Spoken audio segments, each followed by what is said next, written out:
All right, hello friends. It's story time. So today I was kind of going through YouTube looking for just random stuff to watch while I'm drawing for some background noise, and I came across one video that was kind of bashing Jim Rugg's Hulk Grand Design, and also a little bit less, but also Ed Piskor's X-Men Grand Design. And it was kind of talking about how those two artists aren't really fit for the big two. They have more of an indie style, and that the overall idea of the video was that their grand design books are cliff notes to the actual um, history and stories of the Incredible Hulk and of the X Men. And it kind of got me wondering, what do other people think about this? Like I don't really like the idea of bashing someone's stuff to sell your own stuff. And as a comic book fan, I am I'm not gonna read Action Comics 1 through 1,000. It's just not gonna happen in my lifetime. I don't really have interest in it, but um, every once in a while I do like Superman and I want to read a Superman comic. So maybe like a summarized version would get someone like me to read it and kind of get caught up and know more about the character than I do today.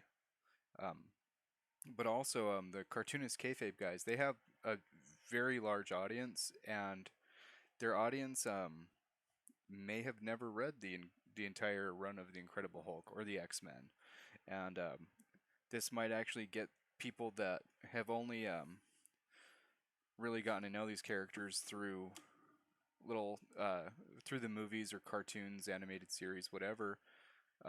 Maybe the grand design actually does get more people interested and caught up to the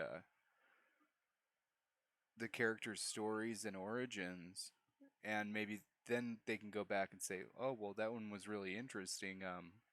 I want to flush that out and maybe look for the original trade or the original back issues." Um, but when people are complaining about the source material, there's kind of a lot of things that could hinder, reproductions of the work, reprints, graphic novels. Marvel didn't do graphic novels for a lot of stuff. From what I've heard, a lot of it has to do with royalties. And another thing that you could argue, especially with DC Comics, is they've reimagined origin stories so much, like with New 52, Rebirth.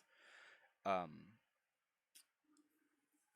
I don't even remember what it was called after Infinite Crisis or Crisis on Infinite Earths, but a lot of characters' origin stories change, and the continuity's kind of ruined anyways. So maybe like the grand design way of doing things is the best way. I mean, what's your Batman origin? Is it from Batman the New 52, Batman Rebirth? Is it Detective Comics number 27, which I don't know anyone that can afford that original. But then, like when you go back to the original Batman story, now that we know that a lot of things were created by Bill Finger, do we even, does that kind of taint the memory we have of Bob Kane creating Batman? I think it kind of does. So, and then there's a lot of other stories too, though. Like a lot of people's Spider-Man was the Brian Michael Bendis Ultimate Spider-Man. It wasn't the Steve Ditko, Stanley, um, Amazing Fantasy. What was it? 17, 15. But I don't know. Like I know that the channel that was doing the thing about Cartoonist Kayfabe was a Comicsgate channel, and that could be one reason they kind of wanted to slight someone over their book just for that reason.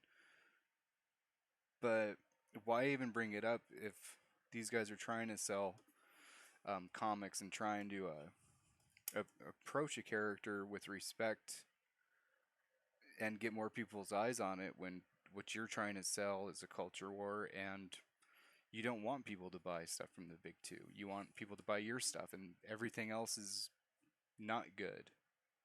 So just kind of, I don't know. I kind of look forward to hearing what people think in the comments. Like, am I the one that's kind of thinking the wrong way now? I don't know. It doesn't make sense. Like, why you would even start bashing somebody for trying to make a version where of a story where it gives everyone access, because most people don't even know where to start with a comic unless it's a limited series, like a Watchmen, for instance, or Sin City. Like those have a beginning and an end, and they're still reprinted. I mean, Watchmen, you can go to any bookstore or comic shop, and there's going to be a copy of the graphic novel that was printed this year. So I don't know. Just kind of what I'm thinking about today. Saw the video. It's on Andy Smith's channel if you want to check it out. He did it well. It was just I don't really like the idea of bashing one person's stuff because I'm never gonna read the entire run of the X Men. It's just not gonna happen. It's not even possible. I would like to kind of read the timeline though, like they did it, and show their favorite panels. And those guys, they really definitely respect comics and the creators that came before them, Ed Piskor and Jim Rugg. So I don't know. I dropped a comment about it after I watched the video. I was like, I like the idea. I think it gives people a good entry point into reading about that character. Because I mean, every comic is has the ability to be somebody's first comic, and the grand design stuff, like they talk about it very highly on their channel. Their viewers might give it a read, and those people might become Hulk fans or X Men fans. They might, go back and find that Kirby run or that Dale Keown Hulk run or, whatever it may be.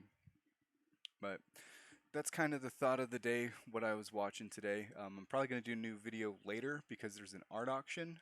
Um, I'm not on the art auction, but uh, Rich was telling me maybe I should sign up for comic art fans and kind of control the price of my artwork.